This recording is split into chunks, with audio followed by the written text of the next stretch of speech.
کم فہم کہیں گے، میرا خیال ہے کج فہم کہنا چاہیے. جی یعنی یہ تو اصل میں کسی کلام کے اندر وہ چھپی ہوئی حقیقتیں ہیں جن کو سمجھے بغیر نہ تفسیر ہو سکتی ہے، نہ تعویل ہو سکتی ہے، نہ شرح ہو سکتی ہے، نہ کوئی کلام قابل فہم بنتا ہے. تو جس وقت ہم یہ بیان کرتے ہیں کہ یہاں المشرکون کا لفظ بولا گیا ہے، اس سے مراد ساری دنیا کے مشرک نہیں ہیں. جی تو یہ ہم قرآن مجید پر کوئی تحدید نہیں عائد کر رہے ہیں، ہم کوئی تخصیص نہیں عائد کر رہے ہیں، بلکہ قرآن نے لفظ کو جس معنی میں بولا ہے وہ معنی بتا رہے ہیں آپ کو. اچھا. قرآن مجید میں جو بات جس سیاق میں کہی گئی ہے اس سیاق میں اس کو اٹھا کے واضح کر رہے ہیں کہ کیا محل ہے اس کا. تو میں نے اس سے پچھلی نشست میں بڑی تفصیل کے ساتھ آپ کو بتایا تھا کہ قرآن مجید لفظوں کا مجموعہ نہیں ہے. آپ نے المشرکون کا لفظ لغت میں دیکھا اور اس کے بعد کہا کہ المشرکون کا مطلب ہے دنیا جہان میں شرک کرنے والے لوگ، اور جا کے قرآن میں داخل کر دیا اس کو. قرآن میں لفظ جملوں میں آیا ہے، جملے ایک سیاق و سباق میں آئے ہیں، تو سیاق و سباق کی دلالت سے وہ تحدید واضح ہوتی ہے، وہ تخصیص واضح ہوتی ہے. قرآن میں بیویوں کے بارے میں یہ کہا گیا ہے کہ فَعِظُوهُنَّ، ان کو نصیحت کرو، وَاهْجُرُوهُنَّ فِي الْمَضَاجِعِ، اگر یہ بھی کارگر نہ ہو تو ان کو ان کی خوابگاہوں میں تنہا چھوڑ دو. اس کے بعد یہ کہا وَاضْرِبُوهُنَّ، اور اگر اس سے بھی گھر کی اصلاح نہیں ہو رہی تو سزا دو. اب ظاہر ہے کہ یہ سزا کیا ہے؟ یہ سزا وہ سزا نہیں ہے جو مجرموں کو دی جاتی ہے.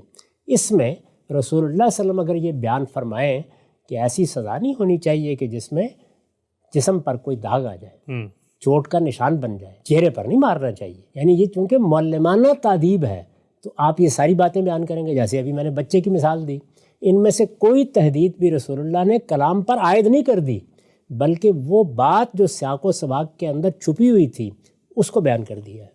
تو کسی کلام کے مضمرات میں تحدید بھی ہوتی ہے، تخصیص بھی ہوتی ہے، اسی طرح کی اور 10 چیزیں بھی ہوتی ہیں.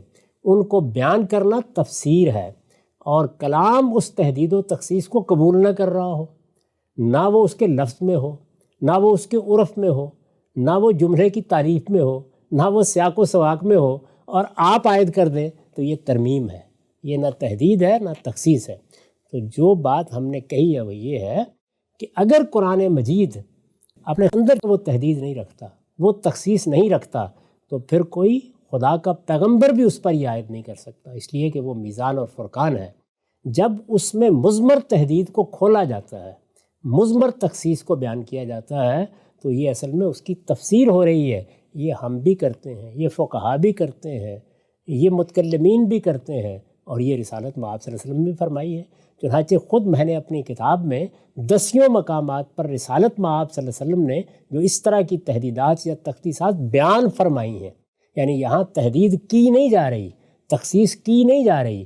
جو تحدید اور تخصیص کلام کے اندر موجود ہے، اس میں چھپی ہوئی ہے، اس کو بیان کیا جا رہا ہے. تو تحدید کا بیان کرنا تفسیر ہے، اور کلام پر تحدید عائد کرنا یہ اس کو منسوخ کر دینا ہے، یہ اس میں ترمیم کر دینا ہے. ایک مثال سے اس کو سمجھیے. جی میں نے ابتدا میں یہ کہا تھا کہ آپ میرے سامنے کھڑے ہیں، میں نے کچھ چیزیں لکھی ہیں، میں آپ سے یہ کہتا ہوں کہ یہ تمام طلبہ کو دے دیجیے گا. دیکھیے لفظ بولا تمام طلبہ، تمام، ہر، سب، یہ عموم کے الفاظ ہیں. جی. اور آپ نے بھی یہی سمجھا اور ہر شخص یہی سمجھے گا کہ اس سے مراد میرے طلبہ ہیں. یعنی ایک سیاق ہے جس میں یہ بات کہی جا رہی ہے، ایک استاد کہہ رہا ہے. کل کی بات سے بھی آپ واقف ہیں کہ اس میں نے یہ کہا تھا کہ چند چیزیں میں آپ کو لکھ کر دوں گا، وہ میں آپ کو بتا رہا ہوں. تو یہ سب کچھ میرے جملے کے اندر تھا. سب کا لفظ بولنے کے باوجود اس تحدید کو آپ بھی سمجھیں گے، اس تخصیص کو آپ بھی سمجھیں گے، اس کے لحاظ سے جا کر عمل کریں گے. آپ گئے میرا یہ جملہ سننے کے بعد اور آپ نے جا کر یہ کہا کہ استاد نے یہ بات کہی تھی، لیکن میرے نزدیک اس کا مطلب یہ ہے، اس کا مدعا یہ ہے کہ یہ پرچے جو انہوں نے لکھ کر دیے ہیں یہ صرف کنواروں کو دیے جائیں گے، یہ صرف شادی شدہ لوگوں کو دیے جائیں گے، یہ صرف ان طالب علموں میں سے عمراء کو دیے جائیں گے، یہ صرف ان طلباء کو دیے جائیں گے جن کی ناک پر کوئی نشان ہے. تو اب یہ مجھے بتائیے آپ کیا کر رہے ہیں؟ تخصیص عائد کر رہے ہیں. یہ آپ تخصیص عائد کر رہے ہیں، یہ آپ تحدید کر رہے ہیں. تو کلام کے اندر مضمر، کلام کے اندر چھپی ہوئی تحدید اور تخصیص کو بیان کرنا یہ تو واجب ہے. یہ اگر آپ نے نہیں بیان کی تو آپ نے کلام کا مدعا ہی نہیں سمجھا، آپ نے بات ہی بیان نہیں کی. اگر آپ نے یہ جملہ سن کر کہ یہ پرچے جا کے سب طلبہ کو دے دیں. لغت میں لفظ سب دیکھا اور آپ نکلے اور آپ نے کہا کہ مجھے 15 پرچے پکڑائے ہیں اور یہ دیکھیے فرما یہ رہے ہیں کہ جا کے سب طلبہ کو دے دو، اور دنیا میں طلبہ ہیں 4 کروڑ 5 کروڑ 4 ارب، کہاں دوں؟ تو اس کم فہمی یا کج فہمی کی میں داد دوں، کیا کروں اس کے اوپر؟ ٹھیک ہے سر. تو پہلے اس بنیادی بات کو سمجھیے کہ تحدید اور تخصیص پر اعتراض اس وقت ہوتا ہے جب وہ باہر سے آتی ہے. وہ باہر سے نہ پیغمبر لا سکتا ہے، نہ میں لا سکتا ہوں، نہ کوئی فقیہ لا سکتا ہے. وہ صرف قرآن نہیں، کسی کلام میں بھی نہیں آ سکتی. لیکن ہر کلام اپنے عموم کے ساتھ تحدیدات رکھتا ہے، تخصیصات رکھتا ہے. وہ کلام کی پیدائش کے وقت اس کے ساتھ جڑی ہوئی ہوتی ہیں، وہ سیاق میں ہوتی ہیں، سباق میں ہوتی ہیں.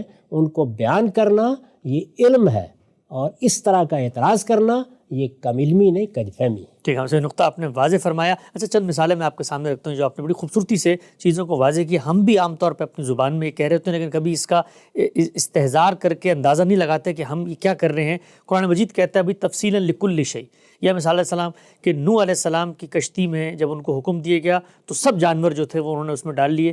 تو اب ہمارے ہاں تو عام طور پر یہی مفہوم نکالا جاتا ہے کہ ہر چیز کی تفصیل اس میں موجود ہے اور پوری دنیا کے جو جانور تھے وہاں پہ ڈال دیے گئے. تو یہاں بھی یہی معاملہ ہوتا ہے. 10 آیات ہیں قرآن مجید کی جن میں اس طرح کے لطیفے بعض لوگوں نے پیدا کر دیے ہیں. ایسا نہیں کہ جلیل القدر اہل علم نے کیے ہیں، بعض لوگوں نے پیدا کر دیے ہیں. اب جب آپ نے یہ تسلیم کر لیا کہ سیدنا نوح علیہ السلام کی کشتی میں سب کچھ تھا، تو اب آپ کہیں چونٹیاں تلاش کریں گے، کہیں حشرات الارض تلاش کریں گے، کہیں کوئی اور تلاش کریں گے، مزے کا بنا دیں گے. یعنی ظاہر ہے کہ وہ ایک خاص سیاق کی بات ہے کہ طوفان آ رہا ہے، طوفان اترے گا. جب طوفان اترے گا تو زندگی شروع کرنی ہے. تو یہ جو جانور تمہارے ہاں موجود ہیں، ظاہر ہے کہ لوگ جانور پالتے تھے اس زمانے میں، تو ان کو آپ ایک ایک جوڑا اپنے ساتھ رکھ لیں تاکہ کل زندگی شروع کرنے میں کوئی دقت نہ ہو. یہ بات تھی، یہ ایک خاص سیاق میں کہی گئی تھی. جب اس سیاق میں یہ بات کہی گئی تو اس سے مراد وہی جانور تھے جن پر انسانی زندگی کا انحصار ہوتا ہے. یہ میری 2 گائیں ہیں، یہ میری 2 بھیڑیں ہیں، یہ 2 میری بکریاں ہیں، یعنی جن کے ساتھ ہم روزمرہ زندگی بسر کرتے ہیں، وہ رکھ لی گئیں. تو یہ بات علمی طور پر بھی سمجھ میں آئے گی، عقلی طور پر بھی سمجھ میں آئے گی. یہ اصل میں کلام کے اندر چھپی ہوئی وہ حقیقت ہے جو ظاہر ہے کہ کشتی بنائی گئی ہے، ایک خاص سیاق میں یہ بات کہی گئی ہے. جب اس سیاق میں کہی گئی ہے تو مقصود یہی ہے کہ لوگوں کو کل زندگی شروع کرنے میں کوئی دقت نہ پیش آئے. اسی طرح سے طوفان آ گیا. طوفان آ گیا تو ہم یہ کہتے ہیں کہ بہت بڑا طوفان تھا، اس میں کیا شک ہے، بہت بڑا طوفان تھا. لیکن یہ کس سیاق میں ہے؟ یہ اس سیاق میں ہے کہ سیدنا نوح نے ایک قوم پر حجت تمام کی ہے. تو ظاہر ہے کہ اس قوم کے لیے طوفان آیا ہے، اس میں ساری دنیا کو ڈبونے کی کیا ضرورت ہے؟ طوفان آئے گا، کسی قوم پر آئے گا تو گرد و پیش کے علاقوں پر بھی اثر انداز ہوگا. ہم کہتے ہیں نا جنگ میں کچھ کولیٹرل ڈیمیج بھی ہوتا ہے، لیکن اس کا کیا محل ہے کہ یہ روئے ارض پر آئے گا؟ تو یہ بے معنی باتیں جو بعض لوگ کرتے ہیں، یہ سیاق کو نظر انداز کر کے، سباق کو نظر انداز کی جاتی ہیں. سیاق اور سباق کو پیش نظر رکھ کر جب بات کی جاتی ہے تو اس میں کچھ چیزیں مضمر ہوتی ہیں. وہ مضمرات ہیں جن کو بیان کیا جاتا ہے. وہ مضمر کوئی تحدید بھی ہو سکتی ہے، وہ مضمر کوئی تخصیص بھی ہو سکتی ہے. اس تحدید و تخصیص کو بیان کرنا یہ تو تفسیر کا تقاضا ہے. یہ ہر حال میں بیان کی جائے گی. نہیں بیان کی جائے گی تو قرآن کا مدعا خبت ہو جائے گا. آپ قرآن کے منہ میں غلط بات ڈال دیں گے. جب آپ اس طرح کی باتیں کریں گے تو پھر ایک ایک جانور کو نوح کی کشتی میں جا کے تلاش کر رہے ہوں گے. تو بات کو سمجھیے اور بات کو سمجھائیے لوگوں کو کہ یہ کسی کلام میں بھی نہیں ہوتا. قرآن جب کہتا ہے کہ تفصیلا لکل شیء ہے تو قرآن کا موضوع کیا ہے؟ قرآن کا موضوع ہدایت ہے. قرآن کا موضوع ہماری آخرت کے لیے اللہ تعالیٰ نے جو لائے عمل بتایا ہے، ہم وہاں کیسے کامیاب ہوں گے، وہ ہے. تو ظاہر ہے کہ اس کی وہ ہر چیز کی تفصیل کرتا ہے. ٹھیک. تو یہ بات بھی اس سیاق میں کہی گئی ہے. اب آپ نے ترجمہ کیا ہے کہ قرآن ہر چیز کی تفصیل ہے، اور اس کے بعد آپ نے کہا کہ اس میں یہ بھی بتایا گیا ہے کہ دنیا میں چونٹیاں کتنی ہوں گی، اس میں یہ بھی بتایا گیا کہ مکھیاں کتنی ہوں گی. تو یہ احمقانہ باتیں ہیں. جو کلام کیا ہوتا ہے، کلام میں تحدید کس کو کہتے ہیں، تخصیص کس کو کہتے ہیں، اس کو سمجھے بغیر ہمارے یہاں لکھی بھی جاتی ہیں اور پڑھی بھی جاتی ہیں. اور نہایت افسوس کے ساتھ یہ عرض کر رہا ہوں کہ بعض پڑھے لکھے لوگ اس طرح اس کو اعتراض بنا دیتے ہیں. ہم جب یہ کہتے ہیں کہ یہاں المشرکون سے مراد یہ ہے، یہاں پہ یہود فلاں یہود مراد ہیں، تو یہ سیاق و سباق میں جو تخصیص موجود ہے، جو خود خدا نے پیدا کر دی ہے، یہ اس کا بیان ہے. یہ ہماری طرف سے نہ کوئی تحدید عائد کی جا رہی ہے، نہ کوئی تخصیص عائد کر دی جا رہی ہے. اس طرح کی تحدیدات اللہ کا پیغمبر بھی بیان کرتا ہے. اس طرح کی تحدیدات دسیوں کی تعداد میں حدیثوں میں بیان ہوئی ہیں. اس طرح کی تحدیدات فقہا بیان کرتے ہیں، مفسرین بیان کرتے ہیں. ان میں سے ہر کا جائزہ لے کر دیکھا جاتا ہے کہ کیا کلام میں اس کے لیے استدلال موجود ہے، کیا وہ کلام کا مضمر ہے، کیا وہ کلام کی پیدائش کے ساتھ ہی اس میں موجود ہے. اس کو کھول کر دکھایا جاتا ہے تو اس کو سرآنکھوں پر رکھا جاتا ہے، قبول کیا جاتا ہے. لیکن اگر کلام قبول کرنے سے انکار کر دیا، جیسے میں نے مثال دی، میں نے کہا سب طلبہ کو یہ میرے پرچے دے دیجئے، اور آپ نے جا کے اس کا مطلب یہ مجھے بتا دیا کہ وہ تو صرف شادی شدہ لوگوں کے لیے دیے گئے تھے. یہ شادی شدہ کہاں سے لائیں گے؟ یعنی سب پر وہ تخصیص کہ وہ میرے طالب علم ہیں، یا ہر طالب علم اگر میں نے کہا تو ہر میں یہ تخصیص کہ وہ صرف میرے طلبہ ہیں. یہ تو سیاق سے واضح ہے، سباق سے واضح ہے. یہی کلام کا مدعا ہے. یہ میں نے جب متکلم کی حیثیت سے جملہ بولا ہے تو میری مراد ہے. لیکن یہ کہ وہ کنواروں کے لیے ہے، یہ شادی شدہ کے لیے ہے، یہ آپ کہاں سے لے آئے ہیں؟ یہ وہ تحدید و تخصیص ہے جس کو ترمیم کہنا چاہیے، نص کہنا چاہیے. اس کو آپ جہاں سے بھی لائیں گے، حدیث سے لائیں، فقہ سے لائیں، کہیں سے بھی لائیں، یہ اٹھا کر آپ کو واپس کر دی جائے گی. یہ قرآن کے قریب بھی نہیں لائی جا سکتی. ایسا نقطہ آپ نے بڑی خوبی سے واضح کیا. ایک ضمنی مثال میں چاہتا ہوں یہاں پر پیش کر کے اس پوری بات کو ہم سمیٹ بھی لیں. آپ نے فرمایا کلام کے کچھ مضمرات ہوتے ہیں، اور ہر غور و فکر کرنے والا آدمی جب ایک زندہ کلام کو پڑھتا ہے تو وہ دیکھتا ہے کہ کس پس منظر میں ہے اور کس نقطہ نظر کی وضاحت کے لیے یہ کلام صادر ہوا ہے اور کیا اس کے پیش نظر مقصد ہے. جیسا آپ صلی اللہ علیہ وسلم کا آپ نے ذکر کیا کہ وہ بھی مضمرات کو کھولتے ہیں. ایک مثال میں چاہتا ہوں اگر آپ اس کی بھی پیش کر دیں. قرآن مجید نے کہا ہے کہ 2 بہنوں کو جمع نہ کرو. آپ اس سے زیادہ کو بات کرتے ہیں. لوگ عام طور پہ کہتے ہیں کہ یہ تو ایک نئی بات آپ صلی اللہ علیہ وسلم نے مستقل بذات حکم دے دیا. وہاں بھی وہ مضمر ہی کھول رہے ہوتے ہیں. بالکل ایسے ہی ہے. یعنی ہم جب کوئی بات کرتے ہیں تو ایک تو یہ ہے کہ بات کی ہے ہم نے، اس میں الفاظ ایسے بولے ہیں کہ وہ وہیں تقاضا کر رہے ہیں، الفاظ کی دلالت تقاضا کر رہی ہے کہ ایک دوسری بات یہاں پہ خود مان لی جائے. اسی کو آپ حذف کی صورت میں کھول دیتے ہیں. وہ الفاظ کی دلالت کا تقاضا ہوتا ہے. بعض موقعوں کے اوپر جو بات کہی جاتی ہے اس سے ایک عقلی تقاضا پیدا ہو جاتا ہے. اچھا، جب اس عقلی تقاضے کو آپ بیان کرتے ہیں تو یہ بھی اصل میں کلام کا مضمر ہے. ایسی سب چیزیں ہم خود بیان کرتے ہیں، ان کو ہم حدیثوں سے لے کے بیان کرتے ہیں. ان کی بنیاد پر جو باتیں رسالت میں آپ صلی اللہ علیہ وسلم نے فرمائی ہیں وہ میں نے اپنی کتاب میزان میں 1200 کی تعداد میں نقل کر دی ہیں. ان میں تحدیدات بھی ہیں، تخصیصات بھی ہیں، لیکن وہ کیا ہیں؟ وہ اصل میں اس کلام کی تحدیدات ہے. وہ اس کے اندر کے مضمرات پہلے سے موجود تھی، وہ پہلے سے موجود ہیں. وہ اس کی پیدائش کے وقت سے ساتھ تھیں. وہ متکلم کا منشا ہے. اس کو کھولنا لازم ہے. جو اس کو نہیں کھولتا یا کھولنا نہیں جانتا اس کو قرآن کو ہاتھ نہیں لگانا چاہیے. اس مثال میں بھی یہی ہوا ہے. یعنی رسالت میں آپ صلی اللہ علیہ وسلم نے جو کلام کا عقلی تقاضا ہے اس کو بیان فرما دیا اور یہ بتا دیا کہ صرف 2 بہنیں ہی نہیں ہیں بلکہ پھوپھی اور بھتیجی کو بھی اور بھانجی اور خالہ کو بھی ایک نکاح میں جمع نہیں کیا جا سکتا. ٹھیک ہے سر، یہ نقطہ بھی آپ نے واضح فرمایا. آگے بڑھاتے ہیں. قرآن مجید کی سورہ شورا جس کو آپ نے پڑھ کر یہ بتایا کہ خود قرآن مجید نے اپنے آپ کو میزان قرار دیا ہے، اس آیت کے اندر آیت ہے اللہ الذی انزل الکتاب بالحق والمیزان. تو اب اس آیت کے اندر الکتاب کا لفظ آیا ہے. کہا جاتا ہے کہ یہ الکتاب جو ہے یہ تو عام تھا، تمام سلسلہ وحی کو شامل تھا، بلکہ بڑے معروف جو مفسرین ہیں انہوں نے اس آیت میں قرآن بھی مراد نہیں لیا بلکہ کہا کہ تمام سلسلہ وحی کو میزان قرار دے دیا ہے. کہا جاتا ہے آپ نے یہاں بھی تخصیص عائد کر دی. میں نے کوئی تخصیص عائد نہیں کی. یہ اس سے پہلے بھی مفسرین عائد کر چکے ہیں اور میں اس سے پہلے بتا چکا آپ کو کہ ایک آیت کو سمجھنے میں بعض اوقات لوگوں میں اختلاف ہو جاتا ہے. الکتاب کا لفظ آیا ہے، اس میں الف لام ہے. یہ اگر جن سے کتاب ہے تو ظاہر ہے کہ ساری کتابیں مراد ہوں گی. خود میں نے سورہ حدید کی جس آیت پر گفتگو کی ہے وہاں میں نے بھی یہی مراد لیا ہے. لیکن یہاں سیاق و سباق بتا رہا ہے کہ اس سے مراد قرآن ہے. اس کے دلائل دیے جا سکتے ہیں. چنانچہ دیکھیے یہ میرے سامنے تبری موجود ہے. اس میں آپ اسی آیت کو نکالیے.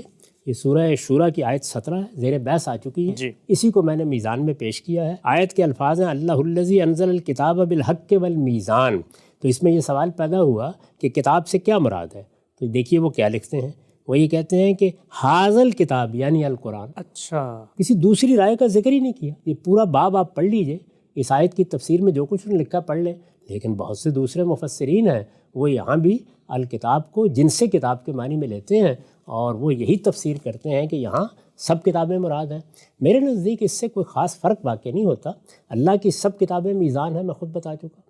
قرآن مجید میں ابتدائی ہم نے یہاں سے کی تھی جب سورہ بقرہ کی آیت زیر بحث آئی تھی کہ سب کتابیں اسی حیثیت سے آئی ہیں. سب کتابیں حکم ہیں، سب کتابیں فیصلہ کرتی ہیں، سب کتابیں بالحق آئی ہیں، سب قول فیصل کی حیثیت رکھتی ہیں. قرآن مجید کی ان کتابوں میں بھی ایک خاص حیثیت ہے، اور اسے لفظ فرقان سے یا میزان سے قرآن نے بیان نہیں کیا، اسے لفظ مہیمن سے بیان کیا ہے۔ یعنی دیکھیے، ایک ہے قرآن کی وہ حیثیت یا سب کتابوں کی وہ حیثیت جو کتاب سے باہر ہر چیز کے بارے میں ہے، کہ وہ ہر چیز پر میزان ہوتی ہیں، تورات بھی، زبور بھی، انجیل بھی اور قرآن بھی۔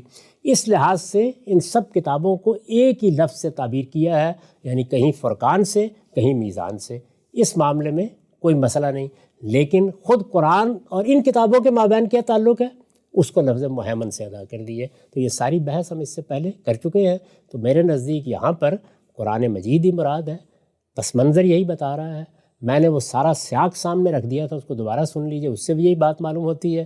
طبری نے بھی یہی تفسیر کیا اور کسی دوسری بات کا ذکر بھی نہیں کیا، لیکن اگر طبری نہ بھی کرتے تو سیاق و سباق کی بنیاد پر مجھے حق حاصل ہے کہ میں اپنی ترجیح بیان کروں، دوسرے مفسرین کا حق ہے کہ وہ اپنی ترجیح بیان کریں۔ اچھا ڈاکٹر صاحب، یہ آپ نے واضح فرمایا، آگے بڑھاتے ہیں سلسلہ گفتگو کو۔ یہ بتائیے گا، ایک حدیث پیش کی جاتی ہے اور کہا جاتا ہے کہ رسول اللہ صلی اللہ علیہ وسلم نے اس روایت میں یہ فرمایا ہے کہ مجھے قرآن دیا گیا ہے اور قرآن کے مثل، قرآن کے جیسی ایک اور چیز بھی دی گئی ہے۔ اب سوال یہ ہے کہ جو کچھ قرآن مجید کے ساتھ چیزیں خاص ہوتی ہیں، قرآن میزان ہے، فرقان ہے، حرف آخر ہے، قول فیصل ہے، مہیمن ہے، تو اب جب اللہ کے پیغمبر کہہ رہے ہیں کہ اس کے مثل بھی ایک چیز دی گئی ہے اور وہ میری باتیں ہیں، تو پھر جو بھی چیز ہے یہ ساری صفات اس کے اوپر بھی تو لاگو ہونی چاہیے۔ یعنی آپ نے اس کی جو تشریح کر دی وہی سب تشریح کرتے ہیں۔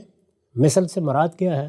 یعنی رسول اللہ کو ایک اور کوئی کتاب دی گئی تھی، وہ بھی قرآن کی طرح کی تھی، یا اور کوئی چیز مراد ہے اس سے؟ اور کوئی چیز مراد؟ وہ اور چیز کیا ہے؟ حدیثیں ہیں۔ وہ حدیثیں ہیں، یہی ہے نا مراد اس سے؟ جی۔ تو حدیثیں بھی اللہ کے الفاظ میں ہیں؟ نہیں۔ ان کو بھی اللہ تعالیٰ نے اسی طریقے سے جبریل کے ذریعے سے نازل کیا ہے؟ نہیں۔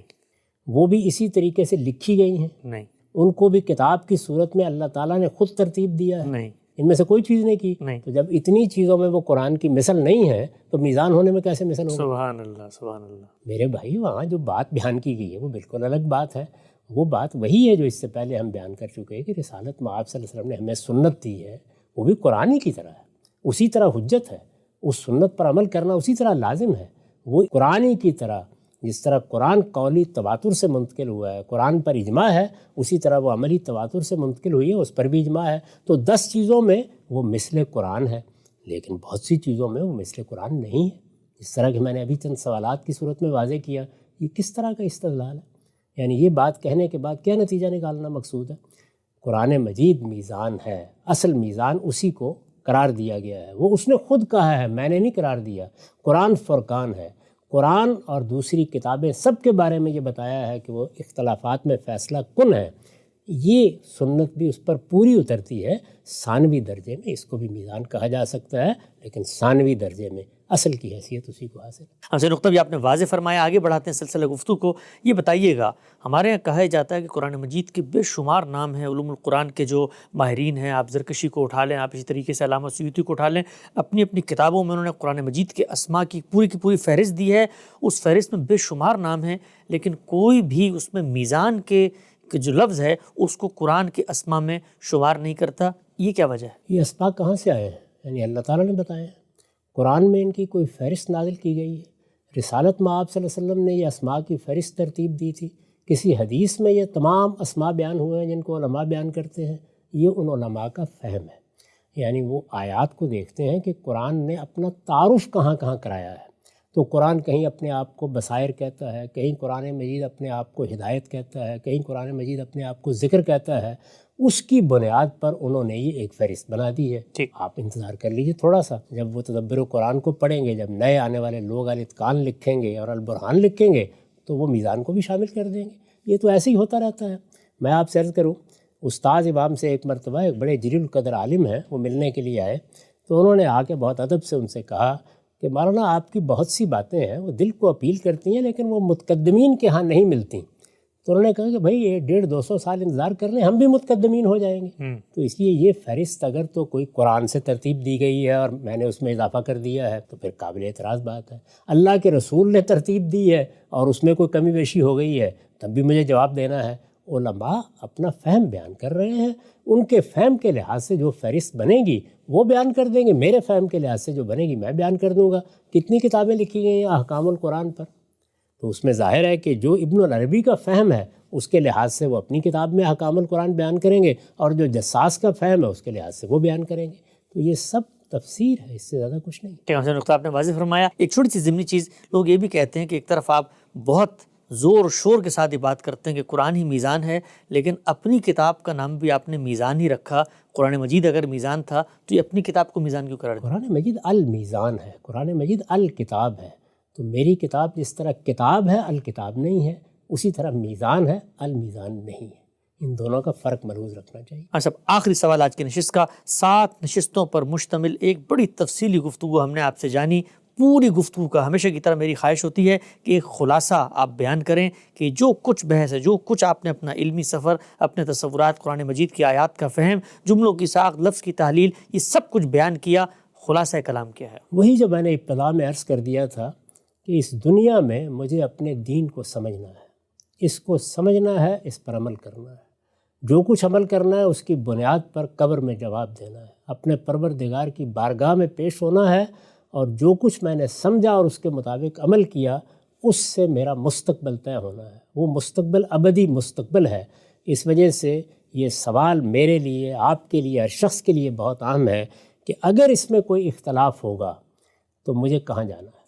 میں جب دین کی بات کرتا ہوں تو ظاہر ہے کہ کوئی دیوبندی ہے، کوئی بریلوی ہے، کوئی حنفی ہے، کوئی شافعی ہے، کوئی اہل حدیث ہے، یہ سلفی تعبیر ہے، یہ صوفیانہ تعبیر ہے.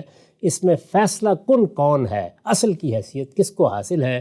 ہم کہتے ہیں یہ قرآن کو حاصل ہے، اور یہ ہم نے قرآن کو نہیں دی، خود قرآن نے اپنے بارے میں یہ بیان کی ہے.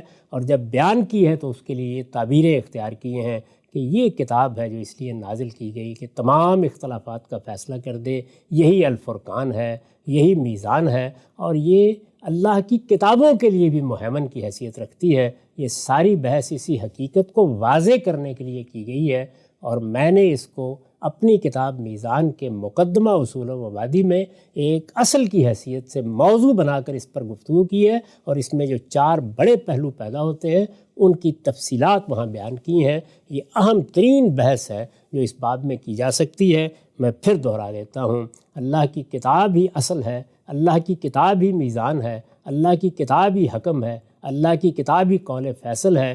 یہ ایسی بات ہے کہ جس میں ادنا درجے میں بھی اگر کوئی تردد ہو گیا تو ہر چیز درہم برہم ہو کر رہ جائے گی. اپنے دین کو اگر بالکل درست رکھنا ہے، دین قیم کی طرح رکھنا ہے، تو آپ بھی کہیے، میں بھی کہتا ہوں کہ یہ قرآن میزان ہے، فرقان ہے، حکم ہے، یہ قول فیصل. میزان ہے، فرقان ہے، حکم ہے، قول فیصل ہے، حرف آخر ہے. اسی کی بساط، اسی کی کسوٹی پہ ہر دینی اختلاف کا فیصلہ ہوگا. 7 نشستوں پر مشتمل غامدی صاحب کے نقطہ نظر پہ اعتراضات کا یہ سلسلہ پایہ تکمیل تک پہنچتا ہے. اگلی نشست میں حاضر ہوں گے ایک نئے اعتراض، ایک نئی الجھن، ایک نئے پہلو کے ساتھ. اب تک آپ کو بہت شکریہ.